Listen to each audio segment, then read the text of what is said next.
Alors là, il faut le prononcer Stefan Brijs. Je sais que vous êtes Brice. Vous dites Brice comme vous dites Digraaf, mais c'est pas grave. Mais si on veut le prononcer correctement, c'est Stefan Brijs. C'est un écrivain belge qui vit actuellement en Espagne. C'est quelqu'un de formidable. Il a marié une femme néerlandaise et les parents de sa femme habitent à Curaçao.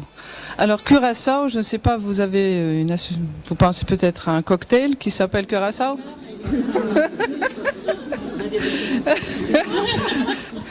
Vous pensiez aussi à autre chose ou c'est juste la liqueur, d'accord. La Curaçao, c'est une île, une ancienne île colonisée par les Pays-Bas. Donc Curaçao, Aruba et Bonaire. C'est comme ça qu'on l'a appris à l'école.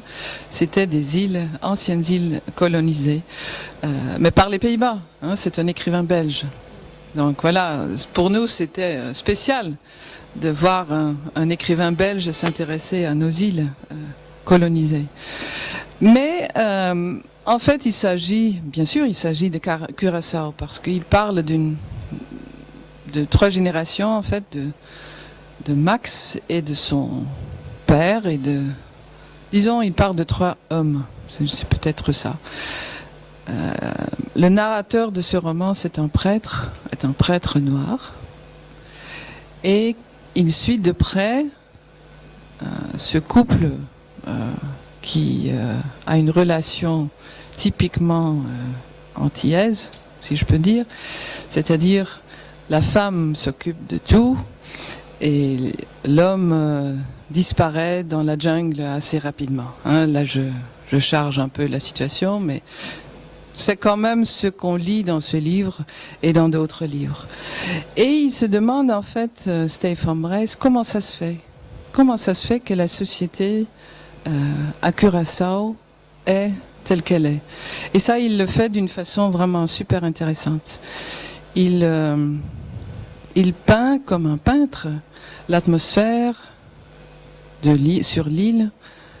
Les personnages, le personnage principal est un chauffeur de taxi. Il a un fils qui, lui, n'a pas du tout envie de devenir chauffeur de taxi comme son père. Il veut devenir instituteur. Le narrateur, le prêtre, est prêt à l'aider pour sortir de ce milieu de chauffeur de taxi parce qu'il a beaucoup de talent. Il peut faire autre chose. Mais malheureusement, ça ne se passe pas comme ça. C'est un livre qui, d'une certaine manière, ne parle pas, comme je disais, que du Curaçao, mais qui parle de la façon dont on peut sortir, oui ou non, de sa vie, quoi, de sa classe sociale.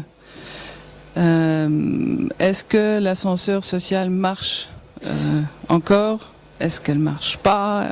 Et sinon, comment ça se fait qu'un chauffeur de taxi restera chauffeur de taxi? Et comme ça, ce sera pour son fils et pour son petit-fils. C'est ça un peu la question du roman. Même si donc le paysage autour, c'est l'île de Curaçao. Ce qui, évidemment, est important pour le livre. Parce que ça nous dépayse. Hein, c'est un peu exotique pour nous. Voilà.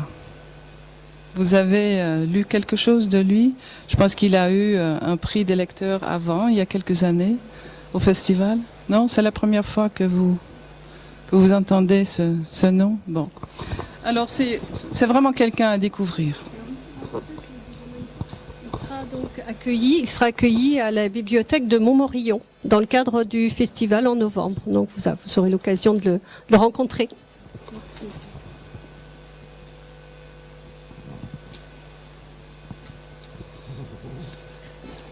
Alors on va passer à un autre écrivain belge. Vous avez vraiment choisi les Belges, hein, les Français, incroyable. Stefan Hermans. Voilà, quelqu'un de magnifique. Si vous avez l'occasion d'aller l'écouter donc en novembre, n'hésitez pas. C'est vraiment quelqu'un de très érudit, un véritable intellectuel avec un grand cœur, je dirais.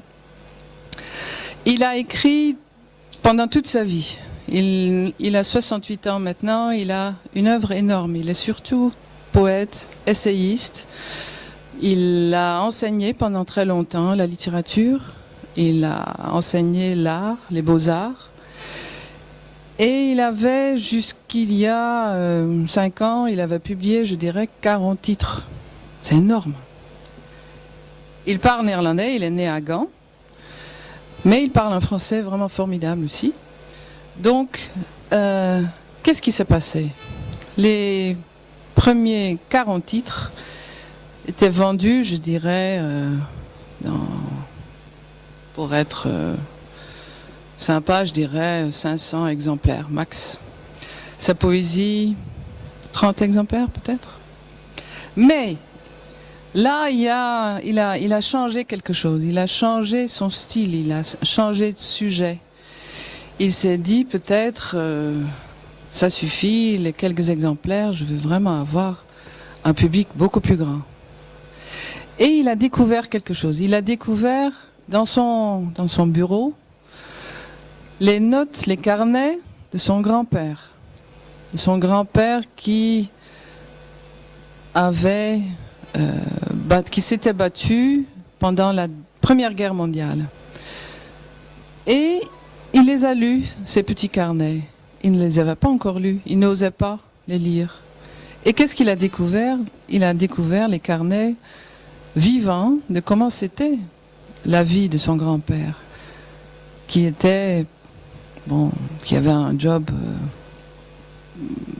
qui voulait devenir peintre, disons. Mais la vie lui a empêché de devenir peintre.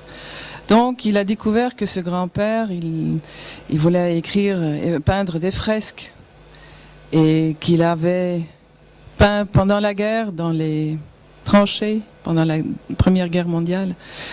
Et il a découvert comment c'était le mariage de ses deux grands-parents. Et il a écrit un livre d'après toutes ces découvertes qui s'appelle « Guerre et térébenthine ».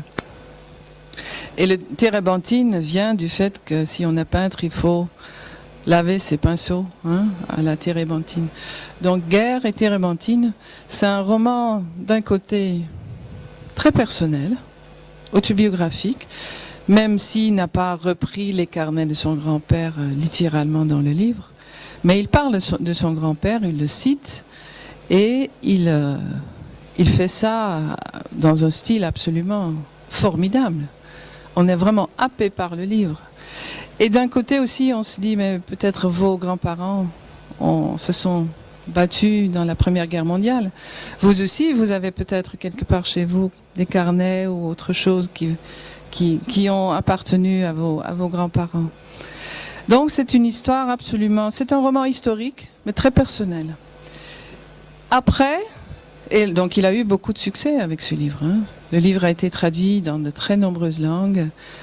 C'est devenu un best-seller, publié chez Gallimard. Vous imaginez le changement, le changement. Après, il a écrit Le cœur converti, de Bekeerlinge en néerlandais. Et là, de nouveau, il y a un angle personnel pour ce livre. Parce qu'il a une maison dans le sud de la France, à Monnieu, Stéphane Hertmans, depuis 30 ans, depuis qu'il est avec sa femme Sigrid Bousset, qui elle aussi écrit d'ailleurs. Et ils y vont tout l'été, plusieurs fois par année. Et c'est une maison typiquement provençale, je dirais, avec une histoire. C'est un tout petit village. Et il s'est dit, tiens, il y a des légendes autour de Monnieu. Qu'est-ce qui s'est passé? Il est allé voir dans les archives, il a cherché, il a trouvé des traces d'un pogrom dans le 11e, 12e siècle.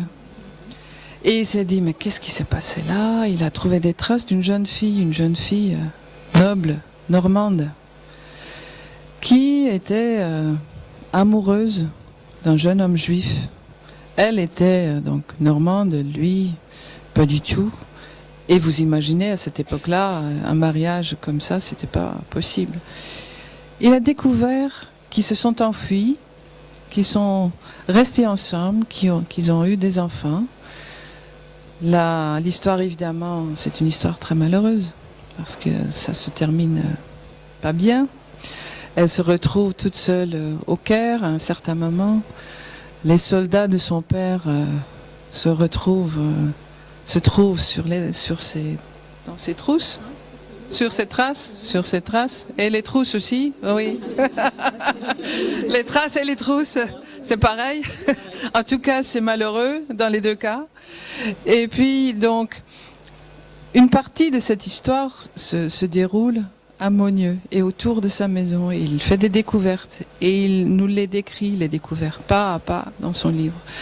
Donc, d'une certaine manière, c'est un voyage de la Normandie en France, vers le sud de la France, bateau, Égypte. Et d'autre part aussi, c'est un style superbe. C'est vraiment quelque chose qu'il faut lire. C'est une histoire d'amour, mais c'est un roman historique. Et puis, je pense que vous allez passer quelques belles heures en lisant ce livre. Grâce au succès de ce livre, l'éditeur Castral, le Castor Astral, a republié un recueil de récits entre villes où, d'une façon assez personnelle, Stefan Hertmann se promène dans des villes un peu partout en Europe. Donc, mais commencer par les deux romans, je dirais.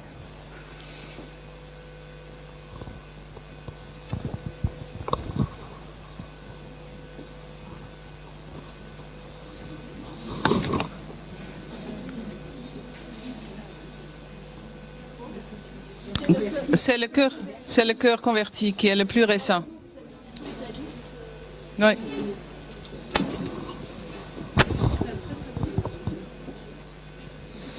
Alors, le troisième Belge, incroyable, les Belges. Jeroen Olieslagers. Ça, il faut le prononcer, hein? Jeroen Olieslagers. Jeroen, c'est Jérôme. Oli, c'est huile. Et slager, ça veut dire charcutier. Donc c'est le charcutier de huile Jérôme. Bon, voilà. C'est comme ça que vous pouvez... Jeroen Olieslagers aussi avait déjà écrit pas mal de livres avant ce livre-ci, qui s'appelle donc en français Trouble. Et effectivement, c'est un livre troubleux, non, troublant. Il s'agit, là aussi, c'est une histoire de guerre d'Anvers. Jeroen Olieslagers, il habite Anvers, dans une maison, dans le quartier juif. Le synagogue juif est à quelques centaines de mètres. Dans le quartier juif à Anvers, je ne sais pas si vous êtes déjà allé à Anvers et si vous avez vu ce quartier juif. Imaginez tous les clichés sur les quartiers juifs. Hein? Vous l'avez dans votre tête? Mais c'est le double. Ouais. Donc, il y a des petits magasins, on peut acheter des chapeaux juifs. Il y a beaucoup de gens avec leurs cheveux comme ça, qui portent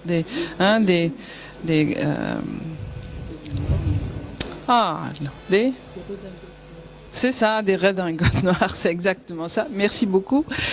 Et de nos jours, c'est d'une extrême pauvreté. C'est vraiment incroyable. C'était comme ça peut-être aussi pendant la guerre, parce qu'il parle de la guerre. Il parle du quartier juif et des rafles faites par la police belge pendant la guerre. Et notamment, il donne la parole à un personnage principal qui s'appelle Wils, un policier belge, un policier d'Anvers, qui d'un côté est collaborateur, parce que c'est lui qui accompagne les autres policiers pour dans la nuit, qui vont dans les maisons des Juifs pour les forcer à quitter leur maison. et d'aller à la gare pour ensuite disparaître dans un camp de concentration. Et d'autre part, il est très ami avec des gens qui sont actifs dans la résistance. Donc c'est quelqu'un qui a maintenant 92 ans et qui écrit ce livre pour son petit-fils imaginaire et il lui raconte sa vie. Et c'est le portrait émouvant, je dirais, d'un collaborateur qui n'a pas su choisir. Il a un dilemme moral. Il ne veut pas être collaborateur à part entière, ni aller devenir résistant. Il a peur. Il a peur. Il a peur de choisir. Et tout ça, Jeroen Olieslagers fait d'une façon assez personnelle, parce que son grand-père était un collaborateur. Et parce que dans la maison en face de la sienne, à Anvers, il y a eu une telle famille qui a été enlevée de leur maison au milieu de la nuit. Et la façon dont il en parle, c'est vraiment... il est vraiment passionné, quoi. Passionné.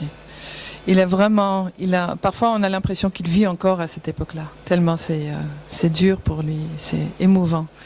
Et vous voyez, c'est tout un personnage. Hein, c'est quelqu'un qui a les cheveux longs, qui parle français, qui est joyeux, mais qui pourra vous raconter les détails de comment c'était la vie à Anvers à cette époque-là, d'une façon assez formidable, je dirais aussi. Voilà. Donc c'est quelqu'un à découvrir aussi. Si vous avez des questions, n'hésitez pas. Hein.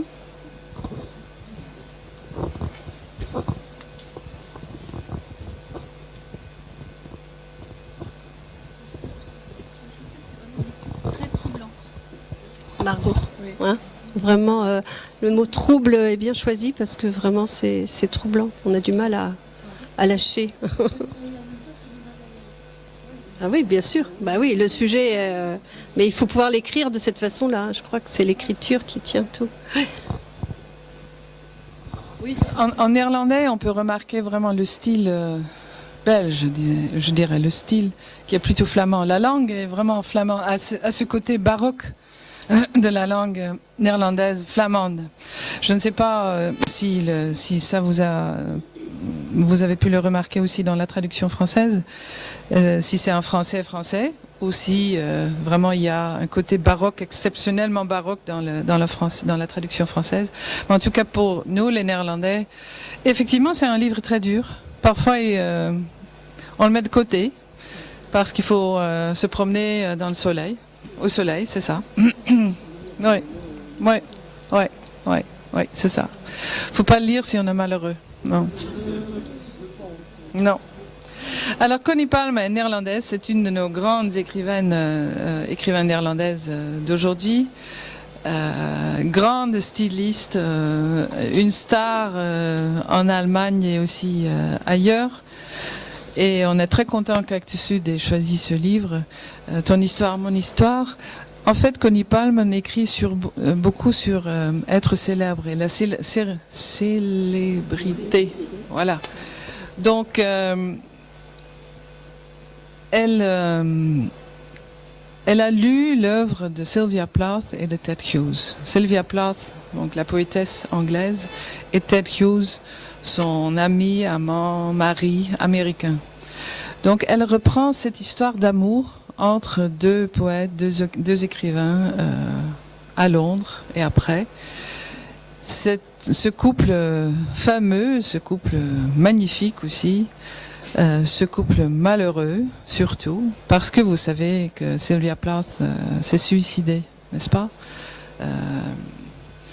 C'est une fin assez tragique, elle avait 2 petits-enfants, mais elle avait des dépressions incroyables. Et pendant très longtemps, on a cru que c'était la faute, on a écrit que c'était la faute de son mari, à Ted Hughes. Mais en fait, Ted Hughes ne s'est jamais exprimé là-dessus, il n'a jamais rien dit. Et qu'est-ce qu'elle fait, Connie Palme? Elle donne la parole à Ted Hughes. Et elle je dirais pas, elle prend sa partie, elle donne sa parole. Elle juge pas. Elle regarde ce qu'il a écrit, parce qu'il a écrit sur ce mariage, lui aussi, après la mort de Sylvia Plath, assez récemment. Il a publié des poèmes dans lesquels on peut lire quel genre de relation amoureuse il y avait entre eux. Et on peut lire aussi que c'était pas le monstre tel qu'on l'a cru pendant assez longtemps. Ted Hughes, en fait, c'était quelqu'un de difficile, mais probablement Sylvia Plath l'était encore beaucoup plus. Donc c'est une sorte de défense de Ted Hughes, et en même temps, c'est une histoire d'amour vraiment magnifique. Magnifique, incroyable. C'est tellement bien écrit, c'est vraiment... On croit se retrouver dans l'œuvre de ces deux grands poètes et écrivains. C'est ça, en fait, ce qu'elle a fait. Vous avez lu la poésie de Sylvia Plath? Oui? C'est beau, hein? Oui. Oui. Donc voilà. À part ça, elle a écrit pas mal de livres qui sont pas traduits, malheureusement. Donc peut-être ça va arriver bientôt. On verra. Et puis le dernier titre, il me semble, n'est-ce pas? C'est le dernier, le 5e. C'est Simone van der Vlucht. Avec elle, on entre dans le XVIIe siècle néerlandais. C'est un livre qui se lit facilement, qui nous fait découvrir le bleu de Delft. C'est une sorte je dirais pas un matériel, mais en fait c'est une histoire d'une jeune femme, donc au XVIIe siècle, notre siècle d'or, qui quitte son village, qui vient de devenir veuve, et elle a fait quelque chose pour le devenir, disons-le comme ça.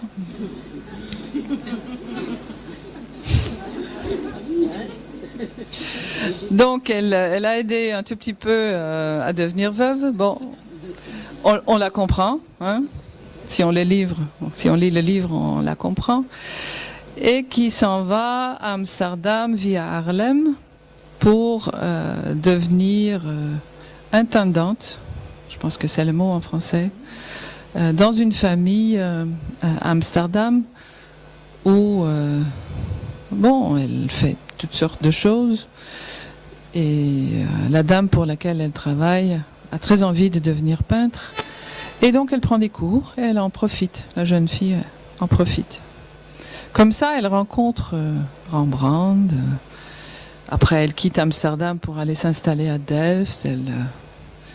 Elle s'approche d'un autre grand peintre, Vermeer. Donc voilà, on entre vraiment dans le XVIIe siècle d'or. Vous avez lu le livre déjà? Non? Donc c'est un livre où on s'approche des grands noms du XVIIe siècle, je dirais. C'est un livre qui se lit facilement, un livre vraiment grand public, agréable.